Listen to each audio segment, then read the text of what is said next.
નમસ્તે વિદ્યાર્થી મિત્રો, હું ભાવેશ વાળા આજના વિડીયો લેક્ચરમાં દરેક વિદ્યાર્થી મિત્રોનું હાર્દિક સ્વાગત કરું છું. વિષય બાયોલોજી, ચેપ્ટર નંબર 17 શ્વાસોશ્વાસ અને વાયુઓનું વિનિમય. તો વિદ્યાર્થી મિત્રો, આજનો ટોપિક છે ફેફસા. શું કહેવાય ઇંગ્લિશમાં? લંગ્સ. તો સૌપ્રથમ આકૃતિ નિર્માણ કરીએ ફેફસાની.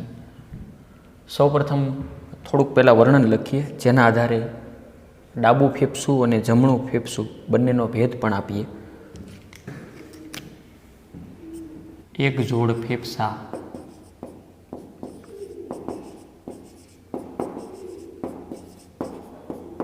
શંકુ આકારના છે.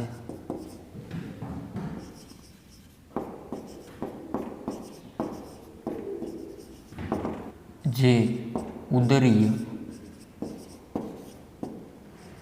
ગુહામાં આવેલ છે.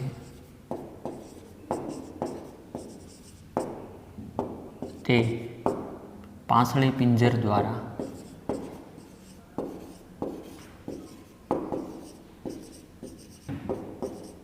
રક્ષાયેલ હોય છે.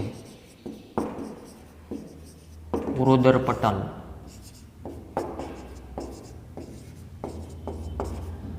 તેની નીચે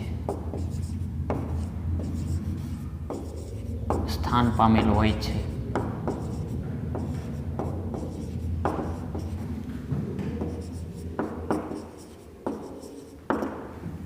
તો વિદ્યાર્થી મિત્રો, મનુષ્યમાં એક જોડ ફેફસા આવેલા હોય. એક જોડ બોલે તો બે, ડાબું અને જમણું ફેફસું. ફેફસા શંકુ આકારના હોય. કેવા હોય? શંકુ આકારના છે, જે ઉદરીય ગૃહમાં આવેલ છે. મનુષ્યનું શરીર 3 ભાગમાં ડિવાઈડ હોય: શીર્ષ, ઉરસ અને ઉદર. ઉદરીય ગૃહમાં આવેલ છે. સોરી, અહીંયા ઉદરીય નહીં આવે ને, ઉરસીય આવશે. ઉરસીય ગૃહમાં શીર્ષ, ઉરસ અને ઉદર. ઉદર એટલે કે પેટવાળો વિસ્તાર ઉરસીય ગૃહમાં આવેલ છે. તે પાંસળી પિંજર દ્વારા રક્ષાયેલ છે. ઉરોદર પટલ તેની નીચે આવેલું છે.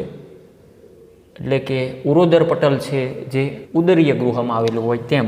હવે આપણે ડાબું અને જમણું ફેફસું બંનેના ભેદ જોઈએ. જમણું ફેફસું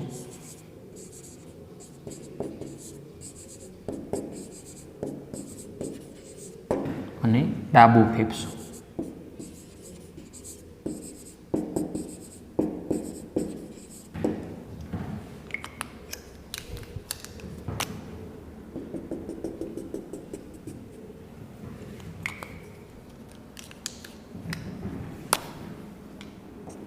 જાડું, પહોળું, ટૂંકું અને ભારે હોય છે.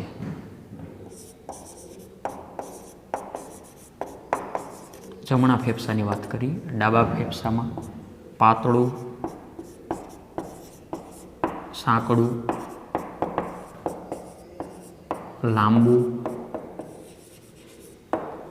અને હલકું હોય છે.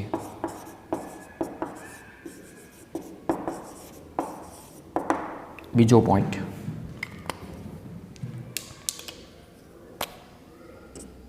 ત્રણ ખંડો ધરાવે, જેવા કે ઉપરી, મધ્ય અને અધ.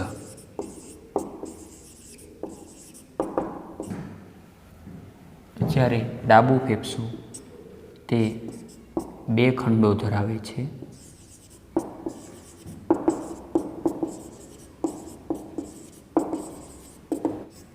ઉપરી અને અધખંડ, જે એક ત્રાસી ફાટથી જુદા પડે છે. જ્યારે જમણું ફેફસું છે જે બે ફાટોથી જુદા પડે છે. ત્રીજો પોઈન્ટ, હદ ખાંચ હોતી નથી. અને અહીંયા ડાબા ફેફસામાં હદ ખાંચ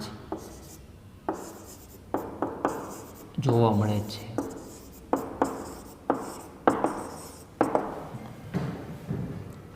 હવે હું અહીંયા સાયન્ટિફિક આકૃતિ દર્શાવું કે આ દાખલા તરીકે બે ફેફસા છે.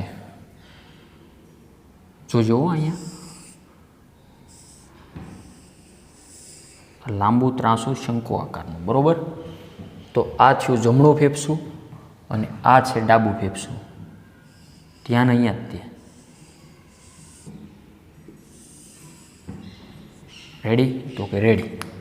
આ ફેફસું છે, આ જે કંઈ ઉપર નળી હોય તે બધી. તો જમણું ફેફસું જાડું, પહોળું, ટૂંકું અને ભારે છે. Buy one get one free, એક સાથે એક ફ્રી. જાડું અહીંયા સામું કેવું છે? જાડાને બદલે પાતળું. પહોળું છે તો અહીંયા સાંકડું. ટૂંકું છે અહીંયા લાંબુ. અને અહીંયા ભારે છે તો અહીંયા હલકું. એકબીજાથી વિરુદ્ધમાં. જમણું ફેફસું છે જે વિદ્યાર્થી મિત્રો જાડું, પહોળું, ટૂંકું અને ભારે છે.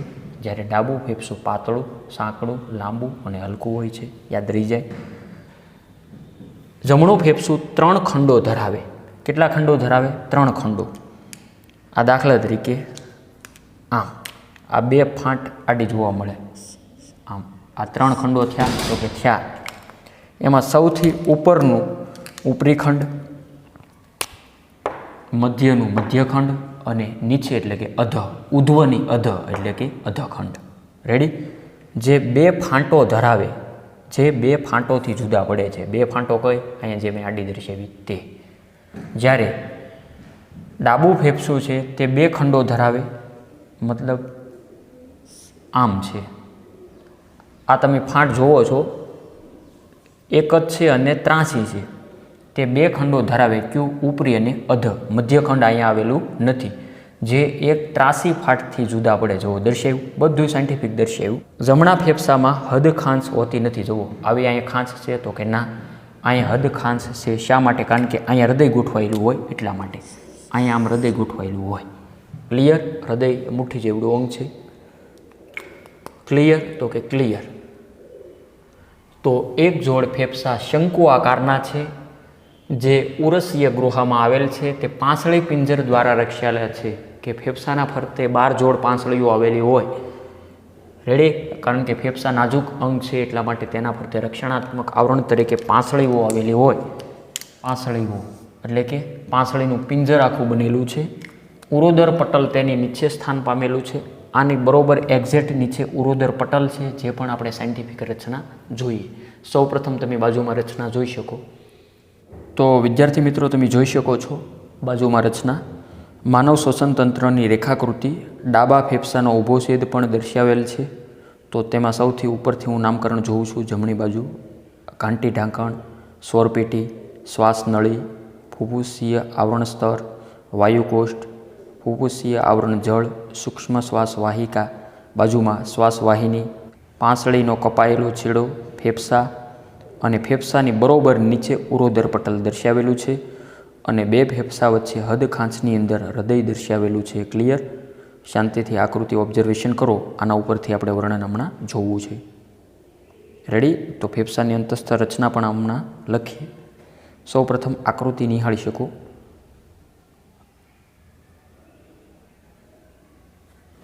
તો વિદ્યાર્થી મિત્રો તમે જોયું હમણાં કે આ ઉરોદર પટલ છે. રેડી? હવે અંતસ્થ રચનાની વાત કરીએ. શેની બધી વાત થાય અહીંયા? ફેફસા, લંગ્સ. તો અહીંયા હેડિંગ આપજો, અંતસ્થ રચના. આ ફેફસાની જ વાત છે. અંતસ્થ રચના.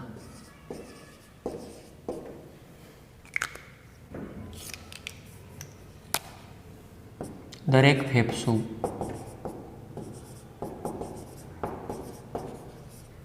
સંયુક્ત રીતે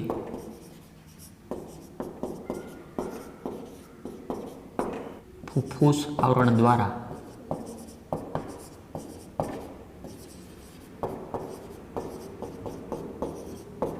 આવરિત હોય છે.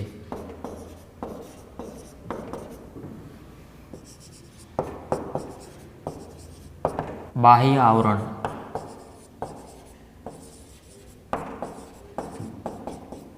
ઉરસીય ગૃહની સાથે ગૃહની દિવાલ સાથે રાખશું. ગૃહની દિવાલ સાથે જોડાયેલ હોય છે. અંદરનું સ્તર તેની જાતે જ ફેફસાને ઘેરે છે. આ પણ આકૃતિ ઉપરથી યાદ રહે. હમણાં આકૃતિ આપણે સ્લાઇડમાં જોઈ હતી તે દરેક ફેફસું સંયુક્ત રીતે ફૂફૂસ આવરણ દ્વારા આવરિત હોય. ફેફસાની ફરતે આવેલું આવરણ તો તે આવરણનું નામ આપેલું છે ફૂફૂસ આવરણ. તેના જેવું જ નામ છે, મેચ થાય તેવું. બાહ્ય આવરણ ઉરસીય ગૃહા, શીર્ષ, ઉરસ અને ઉદર ઉરસીય ગૃહા સાથે જોડાયેલું હોય છે. બાહ્ય આવરણ ક્યાં હોય? ઉરસીય ગૃહા સાથે જોડાયેલું હોય. જ્યારે અંદરનું તો ઓલરેડી ફેફસા સાથે જ જોડાયેલું હોય, કારણ કે તેની અંદર ફેફસા હોય. અંદરનું સ્તર તેની જાતે જ ફેફસાને ઘેરે છે. ક્લિયર? તો કે ક્લિયર. બીજો પોઈન્ટ, બે સ્તરો વચ્ચેનો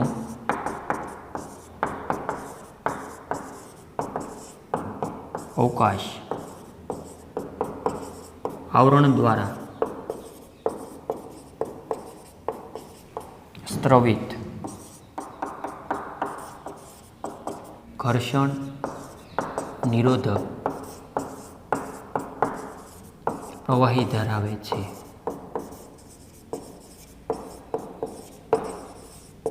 આ પ્રવાહી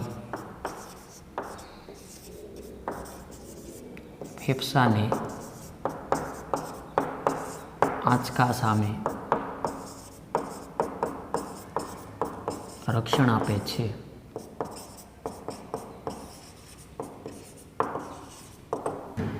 શેની વાત કરી? કે બે સ્તરો વચ્ચેનો અવકાશ. હવે આ દાખલા તરીકે ફેફસું છે તો કે છે કે દરેક ફેફસું સંયુક્ત રીતે આવા આવરણ ધરાવે. હા કે ના? આકૃતિમાં હમણાં આપણે જોયું.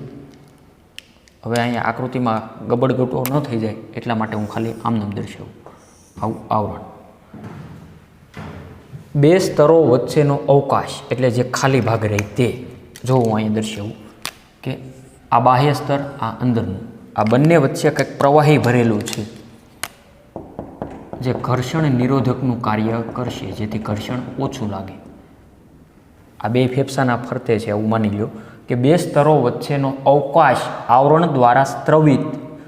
આ જે આવરણ છે તે અંદર જે કાંઈ દ્રવ્ય સ્ત્રવિત કરે તે આવરણ દ્વારા સ્ત્રવિત ઘર્ષણ નિરોધક પ્રવાહી, ઘર્ષણ નિરોધક પ્રવાહી ધરાવે. અને આ પ્રવાહીનું કાર્ય શું? જે ફેફસાને આંચકા સામે રક્ષણ આપે. તમે જમ્પિંગ કરશો તો ફેફસા તો આમાં મળશે કે નહીં? તો એ અંદર ડેમેજ ન થાય તો આવું પ્રવાહી બધું બેલેન્સ કરશે. એમ એર સસ્પેન્સરનું કાર્ય કરે. એમ સમજી ગયા? બહુ આપણને રોદા ન લાગે આપણી ભાષામાં. આવું બધું થાય. આ બધી ગોળ દ્વારા ગિફ્ટ આપવામાં આવેલી છે. ક્લિયર? બીજો પોઈન્ટ, બાહ્ય નાસિકા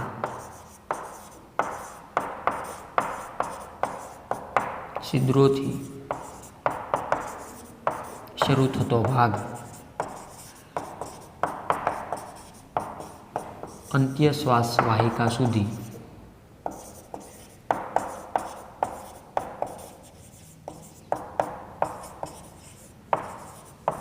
સંવહન ભાગ બનાવે છે.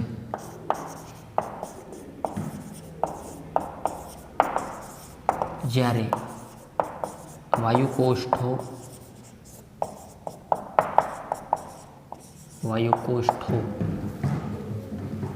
અને તેની નલિકાઓ શ્વસન તંત્રનો શ્વસન અથવા વાયુ વિનિમયનો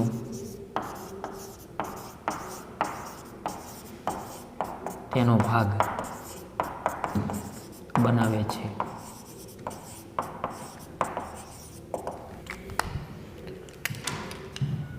બાહ્ય નાસિકા છિદ્રોથી શરૂઆત થાય. આગળના લેક્ચરમાં આપણે જોઈ ગયા શ્વસન તંત્ર. બાહ્ય નાસિકા છિદ્રોથી શરૂ થતો ભાગ અંત્ય શ્વાસ વાહિકા સુધી સંવહન ભાગ બનાવે છે, એટલે કે વહનનું કાર્ય કરશે. જ્યારે વાયુ કોષ્ઠો અને તેની નલિકાઓ શ્વસન તંત્રનો શ્વસન અથવા વાયુ વિનિમયનો તેનો ભાગ બનાવે છે. કોણ? શ્વસન તંત્રનો શ્વસન અથવા વાયુ વિનિમયનો ભાગ બને. મતલબ આખી શ્વાસ નળી આપણે વાત કરી હતી કે બાહ્ય નાસિકા છિદ્રોથી લઈ અને ફેફસાની અંદર વાયુ કોષ્ઠો હતા, અંત પામ્યા હતા. રેડી?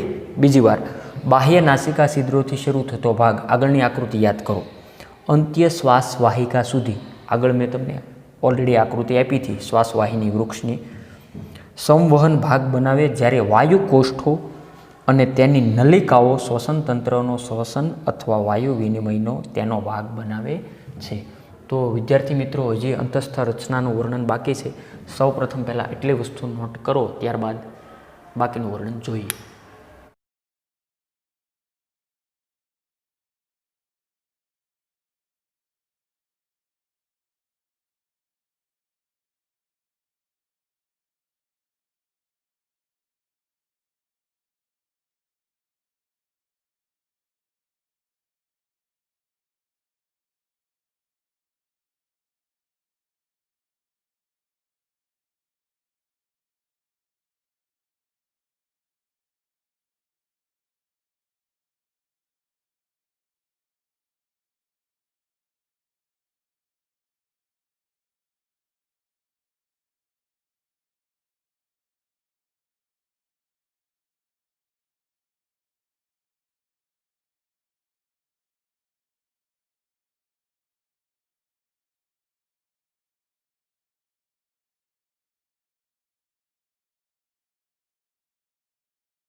સંવહન ભાગ. વાતાવરણીય હવાનું વાયુ કોષ્ઠો સુધી વહન તેને બાહ્ય કણોથી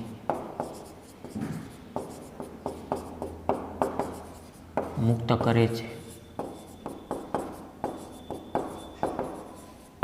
ભેજ મુક્ત કરે છે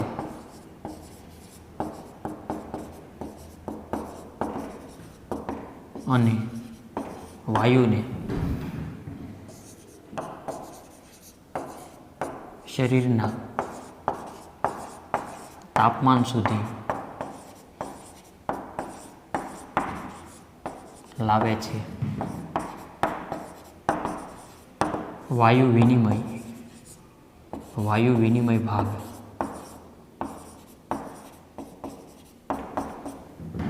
રુધિર અને વાતાવરણીય હવા વચ્ચે O2 અને CO2ના પ્રસરણનું વાસ્તવિક સ્થાન છે। સંવહન ભાગ આગળ આપણે જે અંતસ્થ રચના જોયું તેનું જ છે।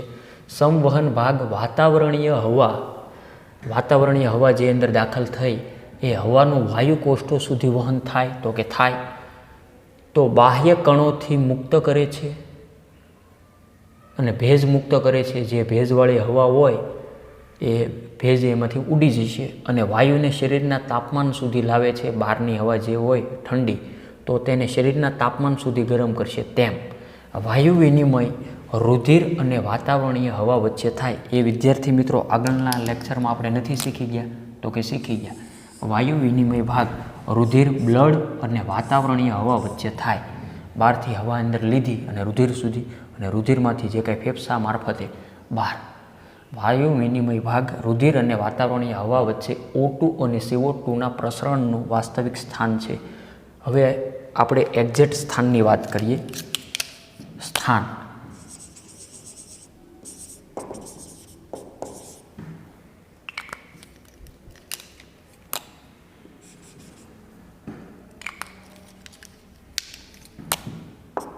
ફેફસા ઉરસીય ગૃહમાં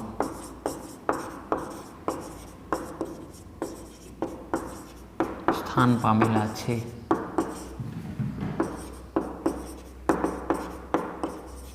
ઉરસીય ગૃહ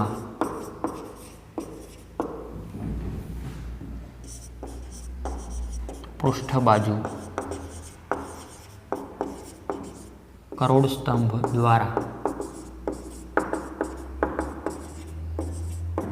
અને વક્ષ બાજુ પુરુષથી દ્વારા પાર્શ્વ બાજુ પાંસળીઓ દ્વારા અને નીચેની બાજુ ઘુમ્મટ આકારના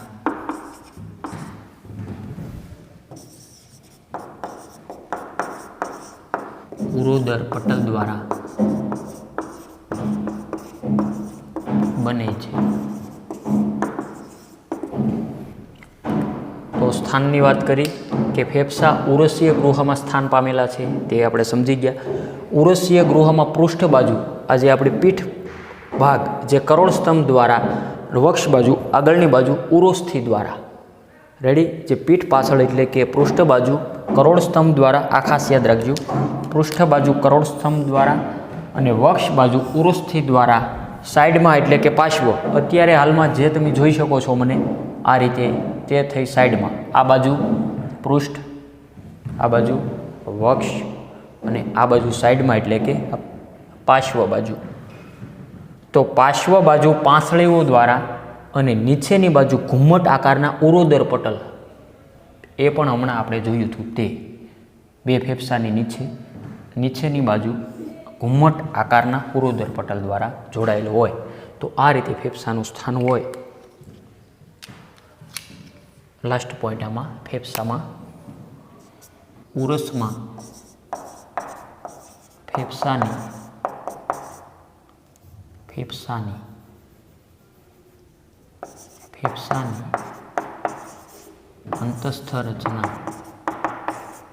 અંતસ્થ રચના એવી છે કે ઉરસીય ગૃહના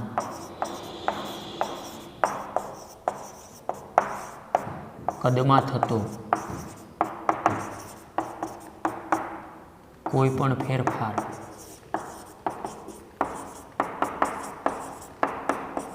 ફુફુસ્ય ગૃહમાં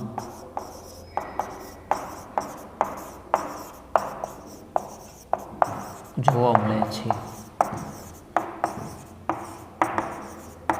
આ પ્રકારની ગોઠવણી શ્વાસોશ્વાસ માટે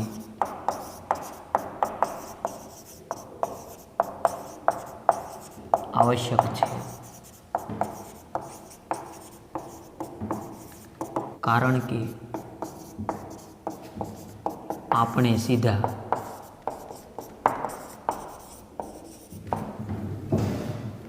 ફેફસાના કદમાં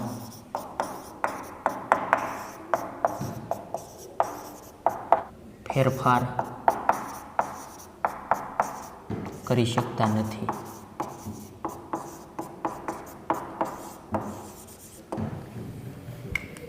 ઉરસમાં ફેફસાની અંતસ્થ રચના એવી છે, શીર્ષ ઉરસ ઉદરમાં જ હોય, ઉરસમાં જ હોય ફેફસા, એ તો વાત થઈ. ઉરસમાં ફેફસાની અંતસ્થ રચના એવી છે કે ઉરસીય ગૃહાના કદમાં કોઈ પણ ફેરફાર થતો નથી. ઉરસીય ગૃહાના કદમાં થતો કોઈ પણ ફેરફાર ફુફુસીય ગૃહમાં જોવા મળે. ઉરસ ગૃહમાં ફેરફાર થાય તો ફુફુસીય ગૃહમાં પણ સાથે સાથે ફેરફાર થાય, અને આ થવું જરૂરી છે. આ પ્રકારની ગોઠવણી શ્વાસોશ્વાસ માટે, શ્વાસ વત્તા ઉશ્વાસ માટે આવશ્યક છે, કારણ કે આપણે સીધા ફેફસાના કદમાં ફેરફાર કરી શકતા નથી. એટલા માટે ફુફુસીય ગૃહ અને ઉરસીય ગૃહ, આ બંને ગૃહમાં ફેરફાર થાય તો શ્વાસોશ્વાસ સરળતાથી થઈ શકે તેમ. ક્લિયર? તો કે ક્લિયર. નેક્સ્ટ ક્વેશ્ચન જોઈએ.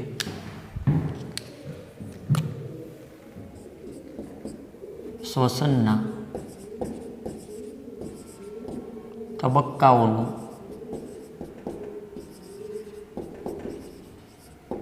ટૂંકમાં વર્ણન કરો.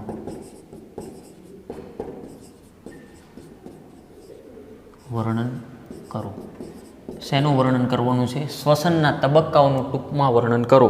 જવાબ પણ આપણે ટૂંકમાં જ આપશું. શ્વસનના તબક્કાઓ જોઈએ આન્સર. શ્વાસોશ્વાસ,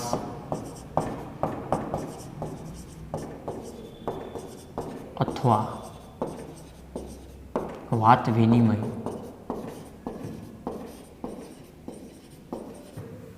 દ્વારા વાતાવરણની હવા અંદર દાખલ થાય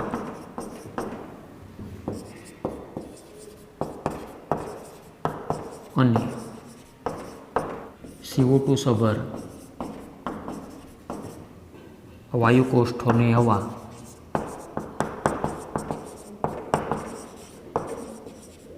બહાર મુક્ત થાય છે.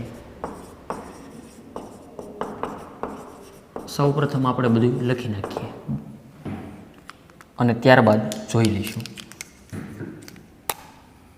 વાયુઓનું એટલે કે O2 અને CO2ની વાત છે. વાયુઓનું પ્રસરણ વાયુકોષ્ઠોની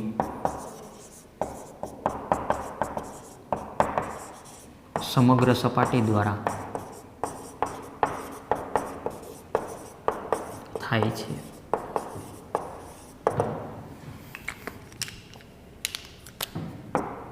વાયુઓનું વહન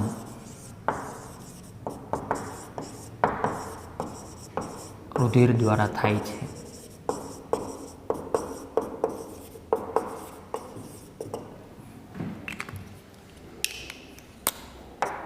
O2 અને CO2નું પ્રસરણ રુધિર અને પેશીઓની વચ્ચે થાય છે. અને લાસ્ટ પોઈન્ટ,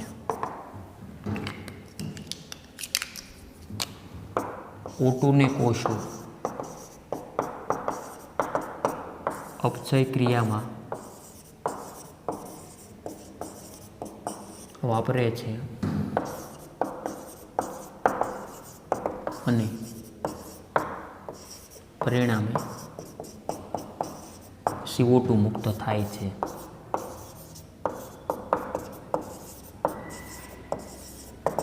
અહીંયા યાદ રહી જાય એવો ક્વેશ્ચન. શ્વસનના તબક્કાઓ શોર્ટમાં વર્ણવો. તો 1, 2, 3, 4 અને 5 મુદ્દા યાદ રાખવાના છે. શ્વાસોશ્વાસ અથવા વાત વિનિમય દ્વારા વાતાવરણની હવા અંદર દાખલ થાય અને CO2 સભર હવા વાયુકોષ્ઠોની હવા બહાર મુક્ત થાય. આને તે આપણે શ્વાસોશ્વાસ કહીએ કે નહીં? તો કે યસ. શું થાય? તો કે વાયુઓનું એટલે કે O2 કે CO2નું પ્રસરણ વાયુકોષ્ઠોની સમગ્ર સપાટી દ્વારા થાય. વાયુકોષ્ઠો આપણે જોઈ ગયા, ઓલરેડી ફેફસામાં હતા. યાદ કરો, આગળનો લેક્ચર બધું આવડે જ છે તમને. આ વાયુકોષ્ઠો છે. આ દાખલા તરીકે ફેફસું દર્શાવ્યું, તેમાં વાયુકોષ્ઠો